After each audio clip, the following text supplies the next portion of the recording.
तो प्यारे बच्चों, अपन पढ़ रहे थे चैप्टर नंबर 8, ठीक है। और इस चैप्टर नंबर 8 में मैंने आपको कल के पीडीएफ में कुछ प्रॉपर्टीज और डायग्राम सेंड किया था, याद करो आप, प्रॉपर्टीज ऑफ पैरेललोग्राम, ठीक है। आज अपन पढ़ेंगे कुछ theorems. Theorem number 8.1, theorem number 8.1 अपन आज पढ़ेंगे, ठीक है ना। तो देखो क्या कह रही है ये theorem, a diagonal of a parallelogram divide it into two congruent triangle, ठीक है। तो क्या बोल रही है थ्योरम, देखो बोल रही है अ डायगोनल ऑफ ए पैरेललोग्राम, मतलब किसी पैरेललोग्राम का कोई जो डायगोनल होगा, क्या बोल रही है, देखो मैं समझा रहा हूं आपको। अ diagonal of a parallelogram, parallelogram को मैं हमेशा ऐसे ही लिखूंगा, ठीक है ना। divide it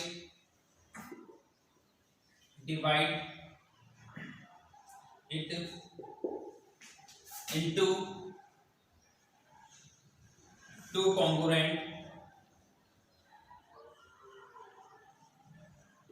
triangles।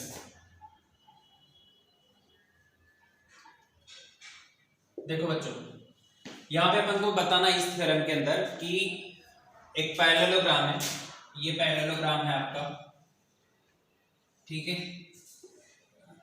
ये होता है पैरेललोग्राम, ठीक है। ए बी सी और डी, ये एक पैरेललोग्राम है और इसकी जो डायगोनल है, यहाँ पर ये इसकी डायगोनल है ये। तो ये जो डायगोनल है इस ट्रायंगल को, सॉरी इस कॉन्ग्रुएंट, सॉरी इस पैरेललोग्राम को क्या कर रही है, दो कॉन्ग्रुएंट ट्रायंगल में क्या कर रही है, डिवाइड कर रही है। ये अपन को इस थ्योरम में बताना है। और ये थ्योरम नहीं है, एक तरीके से यूं समझो आप कि ये प्रॉपर्टी है किसकी, पैरेललोग्राम की। कि क्या प्रॉपर्टी हुई कि जो डायगोनल होगी ये इसको आपको दो कॉन्ग्रुएंट ट्रायंगल में क्या करेगी, डिवाइड करेगी, ठीक है। अब देखो आप कैसे डिवाइड करेगी, ये अपन समझे। यहाँ पे देखो एक ट्रायंगल तो ये रहा ऊपर वाला, दिख रहा है आपको ट्रायंगल। और कॉन्ग्रुएंसी अपन पढ़ चुके हैं, तो मैंने आपको पहले बहुत बड़े समझाया था कि कॉन्ग्रुएंसी जब भी आप प्रूव करोगे तो आप ये देखोगे, ट्रायंगल को बाहर निकालो, एक ट्रायंगल तो आपको ये दिख रहा है, एक ये दिख रहा है, इसको आपको कॉन्ग्रुएंट बताना, ठीक है। तो कैसे कॉन्ग्रुएंट बताएंगे, ठीक है। देखो प्रूफ आता नहीं है, सिर्फ अपन को समझना है। और ये हर थ्योरम का स्टेटमेंट याद रखना है, क्योंकि इस चैप्टर के अंदर, चैप्टर नंबर 8 के अंदर कम से कम पैरेललोग्राम से रिलेटेड कम से भी कम 8 प्रॉपर्टीज या 8 थ्योरम्स होंगी जो आपको लर्न करनी है, ठीक है।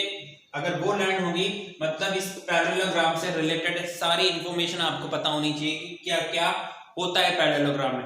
तो सबसे पहले जो पैरेललोग्राम में होता है वो ये होता है कि ये जो डायगोनल होगी वो उसको दो कॉन्ग्रुएंट ट्रायंगल में क्या करेगी, डिवाइड करेगी। कैसे करेगी ये अपन देखते हैं, ठीक है। तो ये देखो आप, सबसे पहले अपन जब भी कॉन्ग्रुएंसी प्रूफ करते हैं तो लिखते हैं in triangle A B C and triangle A D C. एक तो ये वाला ए बी सी, दूसरा ए बी सी, ठीक है। अब इसमें आप देखो कि कॉन्ग्रुएंसी में आप क्या क्या लिख सकते हो। सबसे पहले तो क्या लिख सकते हैं अपन, ए सी, ये साइड आपको दिख रही है, ये वाली साइड, ये दोनों में क्या है, कॉमन है। तो यहाँ पे लिख लो ये ए सी इज इक्वल्स टू ए सी, ये दोनों में क्या है, कॉमन, ठीक है। दिख रही है आपको कॉमन। उसके बाद आप ये देखो कि एंगल बी सी ए, एंगल बी सी ए इक्वल होगा किसके, एंगल डी ए सी के, ठीक है।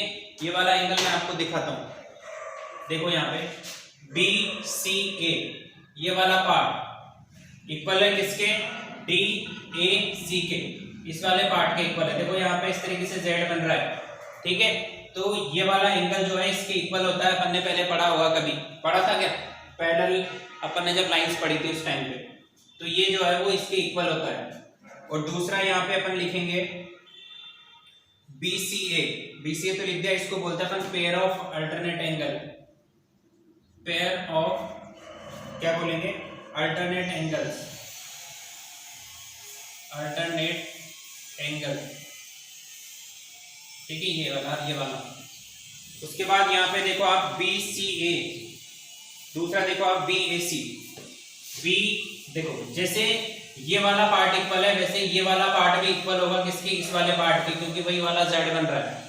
मतलब ये 1 जो है इस 2 के इक्वल है और ये 3 जो है वो 4 के इक्वल है। तो यहाँ पे मैं ये लिख रहा हूँ angle B A C is equals to angle D C ए।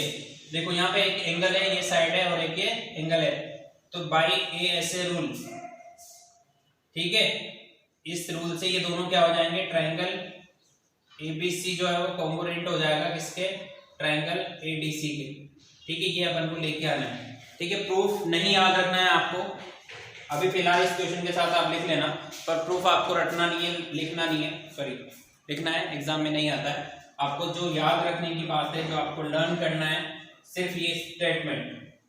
ठीक है, इस स्टेटमेंट से आपको ये लर्न रखना है कि कोई भी अगर पैरेललोग्राम होगा उसकी जो डायगोनल होगी उसको 2 कॉन्ग्रुएंट पार्ट में क्या करेगी, डिवाइड करेगी। अब आप देखो यहाँ से अपने बाकी की चीजें और क्लियर होगी। क्या क्लियर होगी, ये दोनों ट्राइंगल जो है वो कॉन्ग्रुएंट आ गए। अब कॉन्ग्रुएंट आ गए तो इसकी जो साइड होंगी, जैसे ये वाली साइड जो है इस वाली साइड की इक्वल होगी, नहीं होगी, तो यहाँ पर ये AD जो है इक्वल होगी किसके, BC के, और ये वाली साइड इक्वल होगी किसके, इसके AB जो है वो इक्वल होगी किसके, CD के। तो एक और चीज और आप यहाँ पे क्लियर होगी कि कोई भी पैरेललोग्राम होगा तो उसकी जो ऑपोजिट साइड्स होंगी वो भी क्या होती है, इक्वल होती है। कैसे होती है, ये देखो यहाँ पे, ठीक है, दिख रहा है आपको यहाँ पे। तो अगर ऐसा आ जाए आपको कि अगर पैरेललोग्राम की ऑपोजिट साइड इक्वल होती है, आप बताओ शो करके, तो ये पूरा अपन को शो करके दिखाना है। वैसे आता नहीं है क्योंकि इस चैप्टर के अंदर बहुत सारा मैटर है जो अपन को पढ़ना है। तो थ्योरम्स एज ए स्टेटमेंट आपको लर्न रखनी है, एज ए कॉन्सेप्ट आपको लर्न रखनी है। ओके, तो 8.1 थ्योरम मैंने आपको समझाई है अभी। सेम वे इसके जो सेकंड थ्योरम है, इसमें बोल रखा है in a parallelogram opposite side equal. ठीक है, अब यहाँ पर ये देखो, ये जो मैंने यहाँ पे लिखा है वो आपकी थ्योरम नंबर 2 है। ठीक है, ये यहाँ पर जो मैंने लिखा है थ्योरम नंबर 8.2 है। क्यों है थ्योरम नंबर 2, क्योंकि इसमें बोल रखा है in a parallelogram opposite side equal. ये पैरेललोग्राम था और इसकी ऑपोजिट साइड इक्वल होती है, नहीं होती है, ये देखो ये होगी, AD इक्वल है BC के और AB इक्वल है CD के, हो रही है। तो 8.1 अगर आती है, नहीं आती है वैसे, तो ये आपको याद रखना है। और 2 में ये मैंने प्रूफ कर दिया, क्योंकि अब इसको मैं बार बार प्रूफ नहीं कराऊंगा, आपको ये भी लर्न रखना होगा। 8.1 का स्टेटमेंट लर्न रखना होगा और 8.2 का, क्योंकि जब भी पैरेललोग्राम आएगा मैं इस चीज को यूज करूंगा कि ये ऑपोजिट साइड जो है वो इक्वल है। क्यों इक्वल है मैं बोलूंगा कि 8.2 में अपन ने पढ़ा था। ओके, क्योंकि जब अपन क्वेश्चन करेंगे तो इनको अपन को यूज करना होगा। ओके बच्चों, तो 8.3 और 8.4 में आपको नेक्स्ट क्लास में समझाऊंगा। ठीक है ना, आप ये वाला लिख लेना 8.1 और इसको लिख के यहाँ पे इसका स्टेटमेंट भी लिख लेना 8.2 का। ठीक है बच्चों, थैंक यू।